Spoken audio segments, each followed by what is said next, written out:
नमस्कार शुभ सकाळ। आज नवेम्बर मास 8 तारिख शनिवार। आपणक भल पाइबा और आशीर्वाद स्वरूप गोटे गोटे लाइक कर दिंतु एवं नुआ होइथिले चैनल को सब्सक्राइब करी पाखरे थिबा बेल आइकन को क्लिक कर दिंतु। मु आज आपण मानक पई केतगोटी गुरुत्वपूर्ण खबर आनिछि।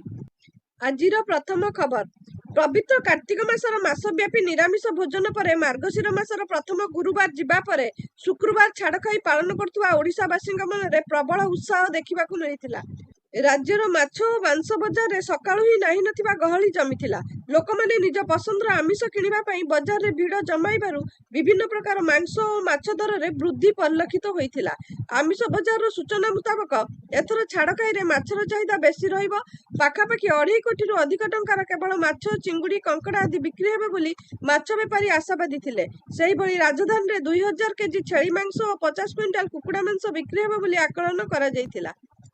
परवर्ती खबर, राज्य में धीरे धीरे पारद तलमुह हेउथिला बेले शीत अनुभूत हेबारे लागिछि।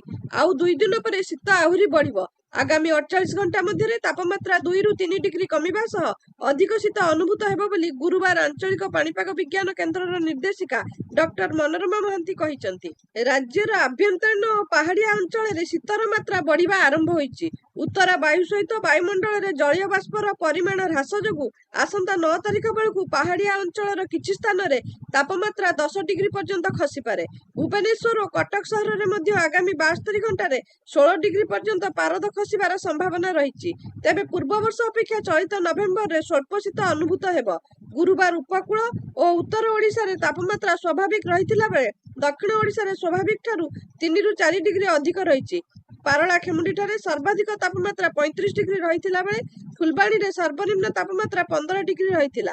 सेहीपरि आभ्यंतरीण ओडिशार सुंदरगढ़ और कलाहांडी जिले में गोटे किंबा 2टी स्थान रे हालुका कुहुड़ी पड़िछि। परवर्ती खबर, श्रीमंदिर सुरक्षा को नहीं उठिला प्रश्न। पुणी हिडन कैमेरा नहीं श्रीमंदिर को प्रवेश कले भक्त।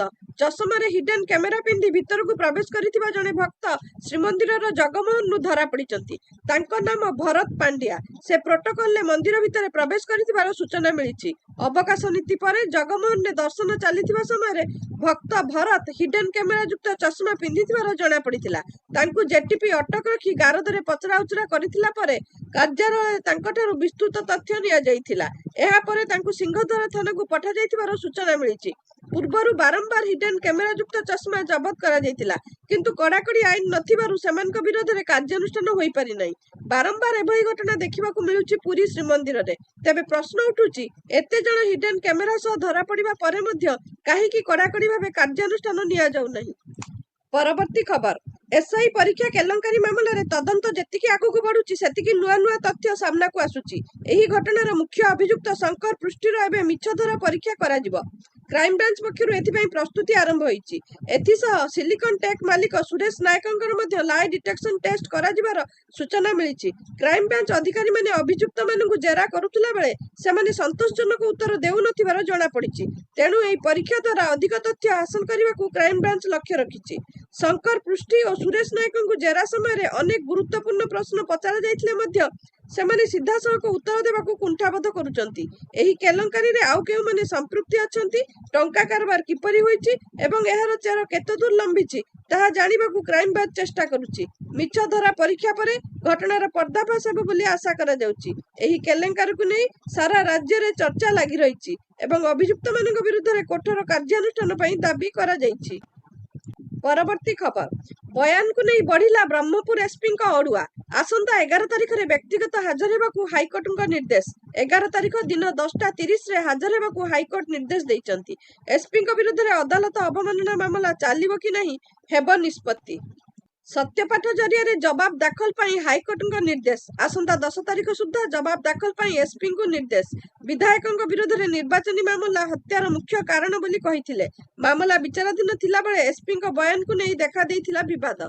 परवर्ती खबर, पीतवास पंडा हत्या मामला रे विक्रम को विपक्ष रे 209 आईनजीवी पिटिशन दाखल। पूर्वतन विधायक विक्रम पंडा विपक्ष रे 209 वकिल पिटिशन दाखल। ब्रह्मपुर एसडीजीएम कोर्ट रे वकिलातीनामा दाखल कले आईनजीवी। ପୂର୍ବରୁ 40ରୁ ଉର୍ଦ୍ଧ୍ୱ ଓକିଲ ବିକ୍ରମଙ୍କ ସପକ୍ଷରେ ଓକିଲାତିନାମା ଦାଖଲ କରିଥିଲେ। ଗତକାଲି ବିକ୍ରମଙ୍କ ଓକିଲ ପକ୍ଷରୁ ଏକ ପିଟିସନ ଦାଖଲ ହୋଇଥିଲା। ପୀତବାସଙ୍କ ହତ୍ୟାରେ ବିକ୍ରମଙ୍କ ସମ୍ପୃକ୍ତି ନାହିଁ ବୋଲି ଦର୍ଶାଇ ପିଟିସନ ଦାଖଲ ହୋଇଥିଲା। ଏହାକୁ ବିରୋଧ କରି 209 ଆଇନଜୀବୀ ପିଟିସନ ଦାଖଲ କଲେ। ପରବର୍ତ୍ତୀ ଖବର, 2026 ମେଟ୍ରିକ ପରୀକ୍ଷା ପାଇଁ ଆଜିଠାରୁ ଫର୍ମ ପୂରଣ। ଆଜିଠାରୁ 22 ତାରିଖ ଯାଏଁ ଫର୍ମ ପୂରଣ କରିପାରିବେ ଛାତ୍ରଛାତ୍ରୀ। ଏନେଇ ମାଧ୍ୟମିକ ଶିକ୍ଷା ପରିଷଦ ପକ୍ଷରୁ ସୂଚନା। ରେଗୁଲାର, ଏକ୍ସ ରେଗୁଲାର ପରୀକ୍ଷା ପାଇଁ ଅନଲାଇନ ବ୍ୟବସ୍ଥା। ବିଦ୍ୟାଳୟ ମୁଖ୍ୟଙ୍କ ଦ୍ୱାରା ଅନଲାଇନରେ ହେବ ଫର୍ମ ପୂରଣ। ପରବର୍ତ୍ତୀ ଖବର, ନାଟ ମଣ୍ଡପରେ 2 ସେବାୟତଙ୍କ ମଧ୍ୟରେ ମାରପିଟ ତଥା ଶ୍ରୀମନ୍ଦିର ପରିସରରେ ଡାଲଡା ଘିଅ ବ୍ୟବହାର କରିବାକୁ ପ୍ରରୋଚନା ଘଟଣାରେ 3 ସେବାୟତ ନିଲମ୍ବିତ। ଏନେଇ ଶୁକ୍ରବାର ଶ୍ରୀମନ୍ଦିର ପ୍ରଶାସନ ପକ୍ଷରୁ ସୂଚନା ଦିଆଯାଇଛି। ପ୍ରକୃତରେ ଗତ ମାସରେ ଶ୍ରୀମନ୍ଦିରର ବାହାର କାଠ ନିକଟରେ ଯାତ୍ରୀମାନଙ୍କ ଠାରୁ ବେଆଇନ ଭାବେ ଅର୍ଥ ଆଦାୟ କରିବାକୁ ନେଇ 2 ସେବାୟତଙ୍କ ମଧ୍ୟରେ ମାରପିଟ ହୋଇଥିଲା, ଯାହା ଶ୍ରୀମନ୍ଦିରର ଶୃଙ୍ଖଳା, ସୁରକ୍ଷା ଓ ଗାରିମାକୁ ଗୁରୁତର ଭାବେ ପ୍ରଭାବିତ କରିଛି। ଏଣୁ ସୁଆର ବଡୁ ସେବକ ନାରାୟଣ ପଣ୍ଡା ଏବଂ ଖୁଣ୍ଟିଆ ସେବକ ରାଜାରାମ ଖୁଣ୍ଟିଆଙ୍କୁ ଶ୍ରୀମନ୍ଦିରର ମୁଖ୍ୟ ପ୍ରଶାସକ ଶ୍ରୀ ଜଗନ୍ନାଥ ମନ୍ଦିର ଆଇନ 1955ର 21 କ ଧାରା ଅନୁଯାୟୀ 2 ମାସ ପାଇଁ ନିଲମ୍ବନ କରିଛନ୍ତି। ସେହିଭଳି ଶ୍ରୀମନ୍ଦିର ପରିସରରେ ଡାଲଡା ଘିଅ ବ୍ୟବହାର କରିବାକୁ ପ୍ରରୋଚନା ଦେଇଥିବାରୁ ମହାସୁଆର ସେବକ ବେନା ମହାସୁଆରଙ୍କୁ ମଧ୍ୟ 2 ମାସ ପାଇଁ ସେବା କାର୍ଯ୍ୟରୁ ନିଲମ୍ବନ କରାଯାଇଛି। ଶ୍ରୀମନ୍ଦିର ପ୍ରଶାସନ ପକ୍ଷରୁ ଏହି 3 ସେବକଙ୍କୁ ସ୍ପଷ୍ଟ ଭାବେ ଚେତାବନୀ ଦିଆଯାଇଛି ଯେ ଏହି ନିଲମ୍ବନ ସମୟରେ ସେମାନେ ନିଜେ କିମ୍ବା ଅନ୍ୟ କୌଣସି ସେବାୟତ ଦ୍ୱାରା କିମ୍ବା ବ୍ୟକ୍ତିବିଶେଷଙ୍କ ଦ୍ୱାରା କୌଣସି ପ୍ରକାର ବିଶୃଙ୍ଖଳା କରିବାକୁ ଅପଚେଷ୍ଟା କଲେ ନିଲମ୍ବନ ଅବଧିକୁ ବୃଦ୍ଧି କରାଯିବ। ଏଥିସହ ଆହୁରି ଅଧିକ କଠୋର ଶୃଙ୍ଖଳାଗତ କାର୍ଯ୍ୟାନୁଷ୍ଠାନ ଗ୍ରହଣ କରାଯିବ।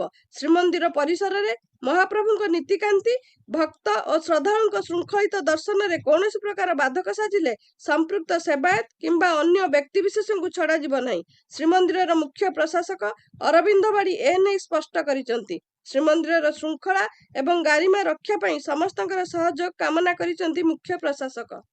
ପରବର୍ତ୍ତୀ ଖବର, କେନ୍ଦ୍ରମନ୍ତ୍ରୀ ନୀତିନ ଗଡକରୀ ଭୁବନେଶ୍ୱରରେ ଆୟୋଜିତ ଭାରତୀୟ ରୋଡ କଂଗ୍ରେସର 84ତମ ଅଧିବେଶନରେ ଯୋଗଦେଇ କହିଛନ୍ତି, ଭାରତକୁ ବିଶ୍ୱଗୁରୁ କରାଯିବାର ଲକ୍ଷ୍ୟ ରଖାଯାଇଛି। ଭାରତ ଏବେ ଅନ୍ୟ ଦେଶରୁ ତେଲ ଆମଦାନୀ କରୁଛି, କିନ୍ତୁ ଭାରତର ଲକ୍ଷ୍ୟ ଯେ ଆଗାମୀ ଦିନରେ ତେଲ ରପ୍ତାନି କରିବା। ଭାରତରେ ଇଥାନଲ, ମେଥାନଲ, ବାୟୋ ଏଲଏନଜି, ସିଏନଜି ଏବଂ ଗ୍ରୀନ ହାଇଡ୍ରୋଜେନ ଉତ୍ପାଦନ କରାଯିବ। ଦେଶର କିଛି ରାଜ୍ୟରେ ପ୍ରଥମେ ଗ୍ରୀନ ହାଇଡ୍ରୋଜେନ ଉତ୍ପାଦନ କରାଯିବ, ଯେଉଁଥିରେ ଓଡ଼ିଶା ମଧ୍ୟ ସାମିଲ ଅଛି। କେନ୍ଦ୍ରମନ୍ତ୍ରୀ ଆହୁରି କହିଛନ୍ତି, ସରକାର ସଡ଼କକୁ ସୁରକ୍ଷା ସୁନିଶ୍ଚିତ କରିବା ପାଇଁ ପ୍ରତିଶ୍ରୁତିବଦ୍ଧ। ଏଥିପାଇଁ ଅତ୍ୟାଧୁନିକ ଶୈଳୀରେ ରାସ୍ତା ନିର୍ମାଣ କରୁଛନ୍ତି। ଜନସାଧାରଣଙ୍କର ସୁରକ୍ଷା ପାଇଁ ଇଣ୍ଟେଲିଜେନ୍ସ ପରିବହନ ବ୍ୟବସ୍ଥା ଏବଂ ଜାତୀୟ ସ୍ତରରେ ସଚେତନତା କାର୍ଯ୍ୟକ୍ରମ ହାତକୁ ନିଆଯାଇଛି। ରୂପାନ୍ତରୀକରଣ କ୍ଷେତ୍ରରେ ବ୍ୟାପକ ପରିବର୍ତ୍ତନ ଦେଖାଦେଇଛି। ଆମର ଲକ୍ଷ୍ୟ ହେଉଛି ବିଶ୍ୱସ୍ତରୀୟ ଭିତ୍ତିଭୂମି ନିର୍ମାଣ। ଆସନ୍ତା 10 ତାରିଖ ପର୍ଯ୍ୟନ୍ତ ଚାଲିବାକୁ ଥିବା ଏହି କାର୍ଯ୍ୟକ୍ରମରେ ଦେଶ ବିଦେଶର 35ରୁ ଅଧିକ ଇଞ୍ଜିନିୟର, ବୈଷୟିକ ବିଶେଷଜ୍ଞ, ପ୍ରଦର୍ଶକ, ପ୍ରତିନିଧି ଏବଂ ବିଶିଷ୍ଟ ବ୍ୟକ୍ତି ଯୋଗ ଦେଇଛନ୍ତି। ପରବର୍ତ୍ତୀ ଖବର, ବିଜେଡି ସୁପ୍ରିମୋ ନବୀନ ପଟ୍ଟନାୟକଙ୍କ ନୂଆପଡ଼ା ଗସ୍ତକୁ ନେଇ ଶ୍ରୀମୟୀ ମିଶ୍ର ସମାଲୋଚନା କରିଛନ୍ତି। ନବୀନଙ୍କୁ 2 ପିଏସ୍ଓ ହାତ ଧରି ନେଉଥିବାର ଭିଡିଓ ପୋଷ୍ଟ କରି ଟାର୍ଗେଟ କରିଛନ୍ତି ଶ୍ରୀମୟୀ। ଶ୍ରୀମୟୀ କହିଛନ୍ତି, ଯଦି ନବୀନଙ୍କ ପୁଅ ଥାଆନ୍ତେ, ସେ କ'ଣ ତାଙ୍କ ଅସୁସ୍ଥ ବାପାଙ୍କୁ ଏଭଳି ଅବସ୍ଥାରେ କେବଳ ପ୍ରଚାର ପାଇଁ ବାହାରକୁ ଛାଡ଼ିଥାନ୍ତେ?